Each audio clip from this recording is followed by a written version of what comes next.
নমস্কার, সকলকে স্বাগত জানাই আমাদের চ্যানেলে। আপনার দিনটি শুভ হোক এই প্রার্থনা করে আজকের ভিডিওটি শুরু করছি।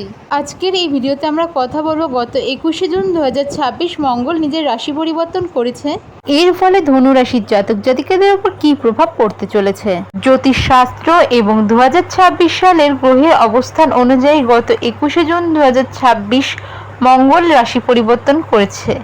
ধনু রাশির জাতক জাতিকাদের ওপর এর কিন্তু সামগ্রিকভাবে বেশ ইতিবাচক এবং এনার্জিতে ভরপুর একটা সময় নিয়ে আসবে। ধনু রাশির চন্দ্র রাশি বা লগ্ন অনুযায়ী মঙ্গল মূলত আপনাদের 6th হাউস তথা কর্ম, প্রতিযোগিতা এবং শত্রু দমনের ঘরে অবস্থান করেছে। এর ফলে আপনাদের জীবনে যে প্রভাবগুলি পড়তে পারে তা নিয়েই আজকের বিস্তারিত আলোচনা। সবার প্রথমে আমরা জেনে নেব কর্মক্ষেত্র এবং পেশাগত জীবনে আপনাদের কী প্রভাব পড়তে চলেছে। সাফল্য এবং পদোন্নতি। কর্মক্ষেত্রে আপনাদের প্রভাব ও প্রতিপত্তি বৃদ্ধি পাবে। দীর্ঘদিন ধরে আটকে থাকা কোনো প্রমোশন, যাদের স্যালারি হাইকের কথা ভাবছিলেন, এই সময় হয়ে যাওয়ার সম্ভাবনা থাকছে। এছাড়াও ভালো কোনো অফার জবের এই সময় পেতে পারেন, যেখানে স্যালারি হাইক থাকছে। নতুন দায়িত্ব, কাজের জায়গায় নতুন এবং বড় কোনো দায়িত্ব আপনার কাঁধে আসতে পারে। আপনার কাজের দক্ষতা বা আপনার কর্মের প্রতি যে একটা একাগ্রতা আছে, সেটা আপনার উচ্চপদস্থ যিনি কর্মকর্তা রয়েছেন তাদের নজরে আসারও সম্ভাবনা ভীষণ বেশি রয়েছে। প্রতিযোগিতা এবং আইনি বিষয় নিয়ে যদি বলা যায়, এই সময় কিন্তু শত্রু দমন করতে আপনি সক্ষম থাকছেন। আপনার শত্রুপক্ষ অ্যাক্টিভ থাকলেও আপনার কোনো ক্ষতি করতে পারবে না।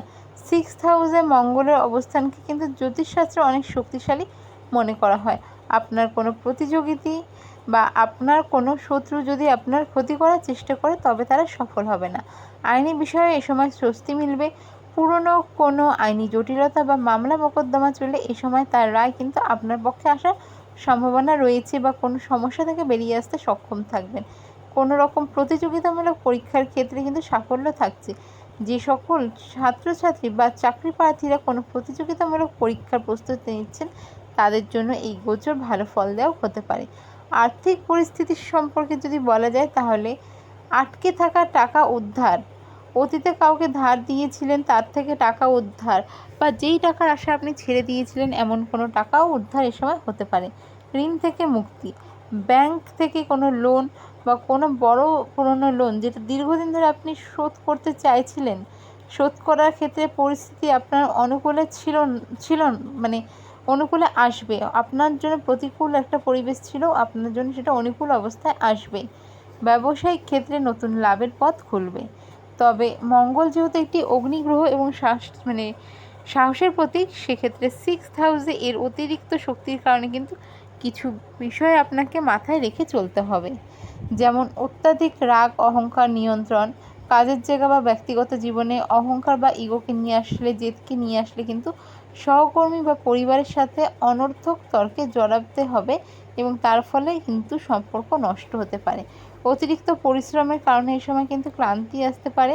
তবে ইনফেকশন, জ্বর, ছোটোখাটো চোটাঘাত লাগার সম্ভাবনা থাকছে। তাই বলবো যে যারা খাদ্য রিলেটেড সমস্যা, অর্থাৎ কোনো কিছু খেয়ে পেট রিলেটেড সমস্যা এই সময় কিন্তু হুটহাট এসে যেতে পারে। তো নিজের শরীরের দিকে এই সময় অবশ্যই খেয়াল রাখবেন এবং রাস্তাঘাটে চলাফেরার ক্ষেত্রে কিন্তু সতর্কতা বজায় রাখতে হবে। আর যদি বলা যায় এই সময় আপনাদের লাভ রিলেশন কেমন থাকবে, সেক্ষেত্রে প্রেমের সম্পর্কের ক্ষেত্রে এই সময় আপনাদের সঙ্গী বা সঙ্গিনীর সাথে অনর্থক জেদ বা অহংকার নিয়ে ছোটোখাটো তর্কাতর্কি, ভুল বোঝাবুঝি হওয়ার সম্ভাবনা রয়েছে। তবে নিজের রাগকে নিয়ন্ত্রণে রাখা, ঠান্ডা মাথায় কথা বললে আপনাদের বোঝাপড়া কিন্তু বাড়বে। এবার যারা ম্যারিড রয়েছেন তাদের ক্ষেত্রে দাম্পত্য জীবনের জীবন সঙ্গীর সাথে ছোটোখাটো বিষয়ে মতবিরোধ বা ভুল বোঝাবুঝি দেখা দিতে পারে। তাই মেজাজ নিয়ন্ত্রণে রাখা খুব জরুরি। তবে কঠিন পরিস্থিতিতেও একে অপরের প্রতি পারস্পরিক টান এবং সহযোগিতা এই সময় বজায় থাকবে, যে সম্পর্কে কিন্তু আরও দৃঢ় করতে চলেছে। তবে ছোটোখাটো অশান্তির কারণে কিন্তু একটু খিটমিট লেগেই থাকতে পারে। আর যদি বলা যায় যে শিক্ষার্থী বিদ্যার্থীদের ক্ষেত্রে কেমন থাকছে, শিক্ষাক্ষেত্রে ধনুরাশির জাতক জাতিকাদের জন্য এই সময়টি অত্যন্ত শুভ এবং ফলদায়ক। প্রতিযোগিতামূলক পরিস্থিতির ক্ষেত্রেও ভালো এবং উচ্চশিক্ষার ক্ষেত্রে আপনাদের একাগ্রতা ও কাজের গতি বাড়বে, যার ফলে আপনাদের মনে যেরকম ধরনের ইচ্ছা ছিল সেরকম ফলাফল আনার একটা সম্ভাবনা থাকছে। তবে মঙ্গলের প্রভাবে মাঝে মাঝে মনোযোগ কিছুটা বিচ্যুতি ঘটতে পারে এবং তাড়াহুড়ো করার প্রবণতা দেখা দিতে পারে। তাই ধৈর্য ধরা এই সময় কিন্তু অত্যন্ত জরুরি। এবার চলুন আমরা জেনে নেব যে কী রেমেডি করা উচিত। তবে তার আগে বলবো, কারো যদি কিছু জিজ্ঞাসা করার থাকে কমেন্ট বক্স খোলা থাকছে, অবশ্যই জিজ্ঞাসা করুন। চেষ্টা করব যা আপনাদের কোয়ারিজ রয়েছে সেগুলো যথাসম্ভব রিপ্লাই করার এবং আপনাদের সমাধান দেওয়ার। এবার চলুন জেনে নিই কী রেমেডি করা উচিত। আমি সব রাশির ক্ষেত্রেও যেটা বলছি, এই রাশির ক্ষেত্রেও একই কথা বলবো। হনুমান চালিসার পাঠটা প্রত্যেক দিন করুন। ঘুম থেকে উঠে কাজে বেরোনোর আগে হনুমান চালিসা, মানে আপনি স্নান করে নিলেন বা ফ্রেশ হয়ে নিয়ে হনুমান চালিসার পাঠ করুন। যদি করতে না পারেন তাহলে মঙ্গলবার এবং শনিবার অবশ্যই করুন।